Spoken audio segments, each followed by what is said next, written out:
BCD is inscribed in the circle above. The area of the square is 16.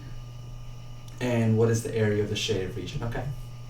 So let's get that red pen for this. Now, if the area of the square is 16, we know the formula for area of a square is side squared. So if the area is 16, then that means that each side must be 4. So that tells me the length right there to there is 4. And the length from there to there is 4. Fair enough? So, let's see. What is the area of the shaded region? Alright, and the shaded region is really that black portion there. So what I need to do is I need to find the area of a circle. I need to find the area of the circle, and I need to subtract the area of that square out of the area of the circle. And let's keep in mind the area of a circle is pi r squared. So really the missing portion is the radius. So I'm asking myself how I can get to the radius of this particular circle. So let's do this right here. See that line right there? And this is really a typical SAT question, and this is exactly what they're looking for you to do. They want you to understand that if this side right here is 4 and this side right there is 4, this a to d is going to be 4 root 2. There's a couple of ways I can get to that 4 root 2. First is I can do a squared plus b squared equals c squared, because this is a 90-degree right triangle right there that's formed. Or if I know my 45, 45, 90 rules, you know, this is x, and this is x root 2.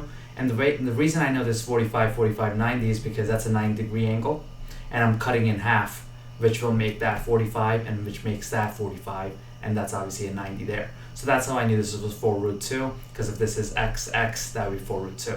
Now, if this whole thing is 4 root 2, the length of from A to D, the radius of the circle will be half of 4 root 2. So 4 root 2 is my diameter.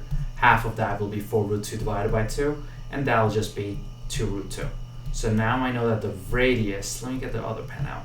So the radius is 2 root 2. So now let's throw that in for the formula of the area. So now we'll have pi radius, which is 2 root 2 squared, which will equal the area. Now 2 root 2 squared. So everything here is being squared. You know what? Let me write it down like this if it makes it easier. It's 2 root 2 times 2 root 2. That's what 2 root 2 squared is. So 2 times 2 is 4. Root 2 times root 2 is just 2. So this is 4 times 2, which is 8. And then don't forget that pi. You have that pi also. So that's 8 pi. And again, just this 2 is coming from me multiplying root 2 times root 2. Because root 2 times root 2 is root 4, and square root of 4 is just 2. So 8 pi. So now 8 pi represents the area of that full circle. Remember what we said in the start of this video. We want the area of just a shaded portion. So if the area of this whole thing right there, if the area of this whole thing is 8 pi, I can just take out the area of the square, which was 16, and I can get to the area of the shaded portion. That's why the answer will be C. 8 pi, which is the area of the circle, and then we subtract away the area of the square, which is 16, which will leave us with just that shaded red black portion right there. So again, just to recap, we knew that the area of the square was 16. That tells me the length of each side is 4. So if this side is 4, this side is 4, I was able to figure out the diameter by using the special right triangle, the 45, 45, 90 triangle. I could have also used a squared plus b squared equals c squared. That would have taken a little longer. So this is 4 root 2. Then if this whole a to d is 4 root 2, half of that will be 2 root 2, which is how I figured out the radius of this circle. And then I plugged that into the formula for the area of a circle, and then we subtracted the area of the square from the area of that circle to leave us with just that shaded portion, which is what we were looking for.